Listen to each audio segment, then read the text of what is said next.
Welcome to Jana news. నేను మీ రజిత. ఎల్బీనగర్ నియోజకవర్గంలోని హస్తనాపురంలో గిరిజన సంక్షేమ సంఘం ఆధ్వర్యంలో సంత్ సేవాలాల్ మహారాజ్ 287వ జయంతి వేడుకలు ఘనంగా నిర్వహించారు.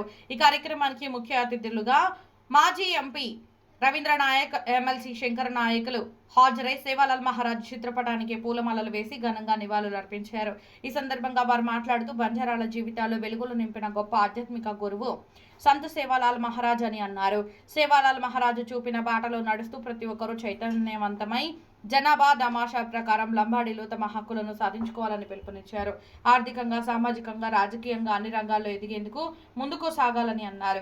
గిరిజన సంక్షేమ సంఘం ఉపాధ్యక్షుడు గడ్డి అన్నారం, వ్యవసాయ మార్కెట్ డైరెక్టర్ మెగావత్ గణేష్ నాయక్ మాట్లాడుతూ సేవాలాల్ మహారాజ్ బంజారాలను వ్యాపార పరంగా ఎంతో ప్రోత్సాహం చేశారని, వ్యవసాయం, పశుపోషణ, ఉప్పు, జొన్నలు రవాణా చేస్తూ వ్యాపారం చేస్తూ అహింస, జీవహింస చేయరాదని, సత్యం, ధర్మం వైపు నడవాలని సూచించారని మాట్లాడారు. ఈ కార్యక్రమంలో మార్కెట్ కమిటీ డైరెక్టర్లు గుడ్డా సత్యనారాయణ, పాషం అశోక్ గౌడ్, నేలపాటి రామారావు, ఖర్మన్ ఘాట్ ధ్యానాంజనేయ స్వామి ఆలయ డైరెక్టర్లు కంచర్ల కవిత, పూల నాగరాజు, బంజారా జనసంఘం రాష్ట్ర అధ్యక్షులు జర్పుల శివనాయక్, ఆహ్వాన కమిటీ సభ్యులు జానకిరామ్ నాయక్, దంజీలాల్ నాయక్, పాండు నాయక్, వస్త్రం నాయక్, ఎస్టీ సెల్ ఎల్బీనగర్ అధ్యక్షుడు రమేష్ నాయక్, కృష్ణ నాయక్, కాంగ్రెస్ పార్టీ యువజన నాయకులు గణేష్ రెడ్డి, వీరణ నాయక్, డేరంగుల కృష్ణ, శ్రీనివాసు తదితరులు పాల్గొన్నారు.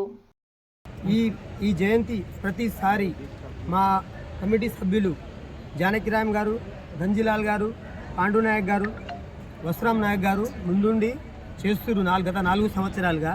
ఈసారి ఏంటంటే యువకులను కొంచెం ముందుకు తీసుకొచ్చి కమిటీని ముందుకు నడిపిద్దామని, కోఆర్డినేషన్లో ముందుకు వెళ్దామని వాళ్ళు మమ్మల్ని ఆహ్వానించడం జరిగింది. వారి ఆహ్వానం మేరకు మేము ఇక్కడ వచ్చి మాకు తోచినది విధంగా చేయడం జరిగింది. సేవాలాల్ మహారాజ్ జయంతి మంచి సక్సెస్ఫుల్ చేసినామని మేము అనుకుంటున్నాము, మనస్ఫూర్తిగా భావిస్తున్నాము. కొన్ని అనివార్య కారణాల వల్ల మా ఎల్బీనగర్ ఇన్ఛార్జ్ ముద్దుబిడ్డ మది అష్కన్న గారు రాలేకపోయారు. ఇంకా మా ఎస్టీ ఎస్సీ దివ్యాంగుల మినిస్టర్ గారు కూడా ఫోన్ చేస్తే స్పందించి, నేను ఈ ప్రోగ్రాంకి రాలేకపోతున్నాను, నేను ధర్మపురి కాన్స్టిట్యున్సీలో ఉన్నాను కాబట్టి ఈ ప్రోగ్రాంకి మీరు దగ్గరుండి మంచిగా చేయండి, నా ద్వారా మీకు ఏమైనా సహాయం కావాలంటే మీ కమిటీ మొత్తం తీసుకొని రండి ఒకసారి, నేను నాకు తెచ్చింది మీకు చేస్తానని ఆయన మాట ఇవ్వడం కూడా జరిగింది. ఈ కార్యక్రమంలో మా కృష్ణన్న గారు, మా market director, Hyderabad market director Satyanna garu, Ashok Goud, మా గోర్ భాయ్, మొత్తం మేము ఏక్ జాత్ ఏక్ సాత్ ఏక్ వాత్ అనుకుంటా ముందుకు సాగుతాం. బంజారా అంటే తెలంగాణలో లంబాడా, ఆంధ్రప్రదేశ్లో సుగాలి, దేశవ్యాప్తంగా బంజారా అని చెప్పి మనల్ని పిలుస్తూ ఉంటారు. మరి అలాంటి సంత్ సేవాలాల్ మహారాజ్ గారు మన ఇంట్లో ఏ కార్యక్రమం చేసుకున్నా కానీ సంత్ సేవాలాల్ మహారాజ్ గారిని మొక్కిన తర్వాతనే మనం ఇంట్లో కార్యక్రమం చేసుకుంటాం. అది మన ఆనవాయితీ. ముఖ్యంగా ఏదైతే తెలంగాణ ప్రభుత్వం గత ఎన్నికల ముందు ఇచ్చినటువంటి గౌరవ ముఖ్యమంత్రి గారు చేవెళ్లలో మరి లంబాడా సోదరులకు అభివృద్ధి జరగాలి, మరి ఎరకల సోదరులు అభివృద్ధి జరగాలి, యానాది సోదరులు కూడా అభివృద్ధి జరగాలని చెప్పి 3 కార్పొరేషన్ల ఏర్పాటుకు నిర్ణయం తీసుకున్నటువంటి మన నాయకత్వము ముఖ్యమంత్రి రేవంత్ రెడ్డి గారు. మరి ఈ యొక్క చైర్మన్ కూడా అతి తొందరలో నిర్ణయించడం జరుగుతుందని చెప్పి ఈ మధ్యనే మరి సీఎంఓ వర్గాలు చెప్పడం జరిగింది. ముఖ్యంగా ఏదైతే మరి ఆనాడు నుంచి ఈనాడు వరకు కూడా గత 1976లో మనము 76 కంటే ముందు మనం బీసీలుగా నోమాడిక్ ట్రైబ్స్గా ఉన్నాం. 1976 తర్వాత మనం ఎస్టీ జాబితాలో చేర్చడం జరిగింది. అది కేవలం ఇందిరాగాంధీ గారు చొరవ చూడడం వల్లే మనం ఆనాడు మరి ఎస్టీ జాబితాలో రావడం జరిగిందని చెప్పి మనం గుర్తు చేసుకోవాల్సిన ఉంది. కాంగ్రెస్ ప్రభుత్వం మాట ఇస్తే మడమని ప్రభుత్వం అంటే కాంగ్రెస్ ప్రభుత్వం.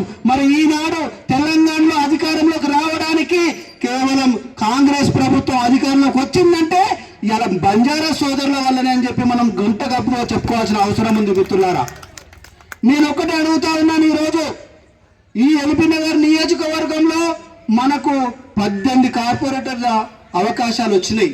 ఇప్పటి వరకు కూడా అస్థిరాపురం ఒక్కటే మనకు రిజర్వేషన్లో ఉండేది. ఈ సందర్భంగా మనమందరం కూడా అడగాల్సిన అవసరం ఉంది. మా జనాభా ప్రకారంగా మాకు 3 కార్పొరేషన్ సీట్లు ఒక్క ఎల్బీ నగర్నే రావాలని చెప్పేసి మనందరం కూడా అడగాల్సిన అవసరం ఉందని చెప్పి ఈ సందర్భంగా తెలియపరుస్తా ఉన్నాం. మా జనాభా ఎంతో, మా సీట్లు అంతా అని అడగాల్సిన అవసరం మనకు ఉంది. మరి ఈ విషయంలో కూడా గౌరవ ముఖ్యమంత్రి గారు, మరి అలాగే ఎల్బీ నగర్ మరి కాంగ్రెస్ పార్టీ ఇన్ఛార్జి మాజీ ఎంపీ మల్లేష్ గౌడ్ గారు మరి మన పట్ల మంచి ప్రేమతో ఉన్నారు.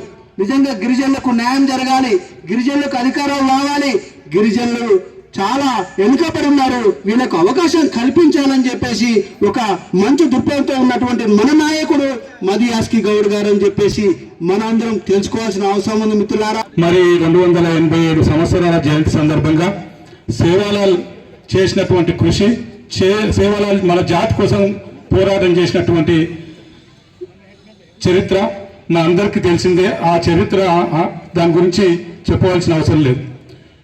ఈ కార్యక్రమానికి మదియాస్ గౌడ్ గారు కూడా రావాల్సి ఉండే, అనివార్య కారణాల వల్ల రాలేకపోయారు. అయినా మమ్మల్ని అందరిని పంపించి ఈ కార్యక్రమం దిగ్విజయం చేయమని చెప్పి పంపించడం జరిగింది.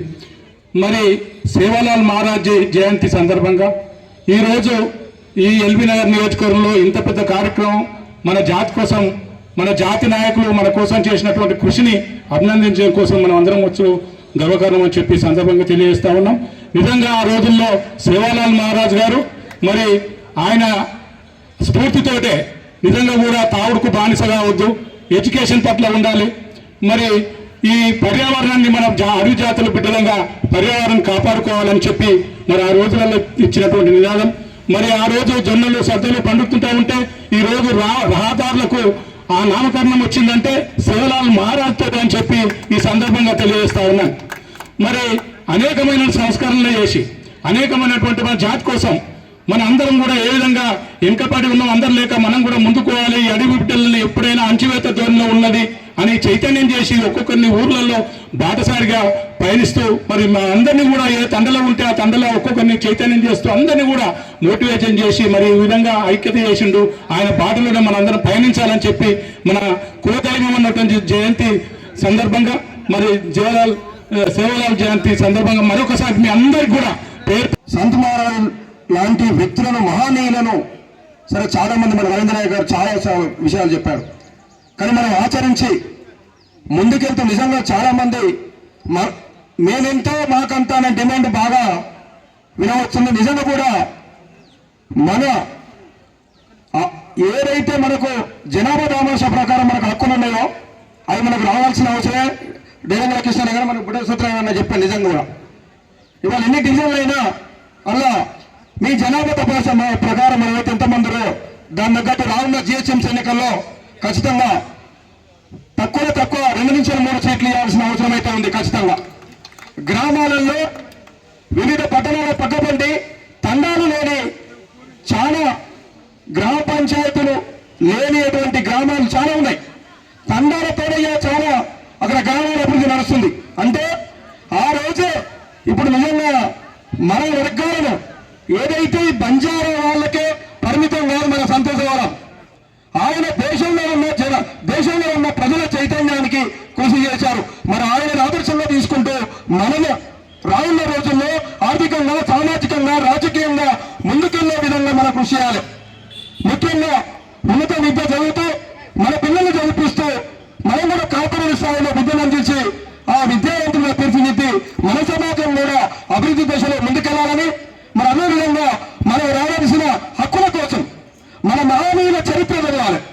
మన మహానీయులు మనకి ఇచ్చిన హక్కులు, సంక్షేమం ఏమైతున్నాయో వాటన్నిటి కూడా అధ్యయనం చేయాల్సిన అవసరం ఉంది.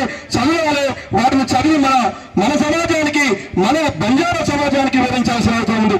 మరి ఆ దిశగా ముందుకెళ్తారని, మరి రానున్న రోజుల్లో ఇంకా మునుముందుగా వెళ్ళాలని కార్యక్రమాన్ని నిర్వహించినటువంటి నిర్వాహకులందరికీ పేరు పేరున ప్రత్యేక ధన్యవాదాలు తెలియజేస్తూ ఈరోజు శ్రీ శ్రీ సంత్ సేవాలాల్ మహారాజ్ 287వ జయంతి ఉత్సవాలను ఇక్కడ చాలా ఎల్బీ నగర్ డివిజను హస్తినాపూర్ యొక్క నియోజకవర్గంలో చాలా ఘనంగా నిర్వహించుకున్నాము. ఆ రోజు సేవాలాల్ మహారాజ్ మా యొక్క బంజారా జాతి కోసం, బంజారా ఐక్యత కోసము ఎన్నో ఎన్నో పనులు చేసి మా యొక్క బంజారా జాతిని ఐక్యత చేసిన మహానుభావుడు సేవాలాల్ మహారాజ్. మీరు జీవహింస చేయొద్దు, అసత్యంగా అంటే అబద్ధాలు ఆడొద్దు, దొంగతనం చేయొద్దు అనే నినాదంతో ముందుకు తీసుకుపోవడం జరిగింది. అదేవిధంగా మీరు శాంతియుతంగా నిజాయితీగా ధర్మంగా బతకాలి, మీరు వ్యవసాయం చేసుకొని పశు పోషణ చేయండి అని ఆ రోజు మాకు ఈ యొక్క దిశానిర్దేశాన్ని ఇవ్వడం జరిగింది. అదేవిధంగా సేవాలాల్ మహారాజు అతన్ని స్మరించుకోవడం చాలా గొప్పదైన విషయము. మేము చేసే మా బంజారా జన సంఘం నుంచి ఒకటే డిమాండ్ చేస్తూ ఉన్నాము, రాష్ట్ర ప్రభుత్వాన్ని కావచ్చు కేంద్ర ప్రభుత్వాన్ని కూడా కావచ్చు. మేము తెలంగాణ రాష్ట్రంలో ఫిబ్రవరి 15న జాతీయ సెలవు దినంగా ప్రకటించాలి, అదేవిధంగా తెలంగాణలో కూడా సెలవు దినంగా ప్రకటించాలి. మా యొక్క బంజారాలకు సేవాలాల్ మహారాజ్ జయంతి చేసుకోవడానికి 1000 కోట్ల బడ్జెట్ను కేటాయించాలి. మా సేవాలాల్ మహారాజ్ యొక్క విగ్రహాన్ని పార్లమెంట్ భవన్లో ఆ విగ్రహాన్ని పెట్టాలని మేము డిమాండ్ చేస్తూ ఉన్నాము.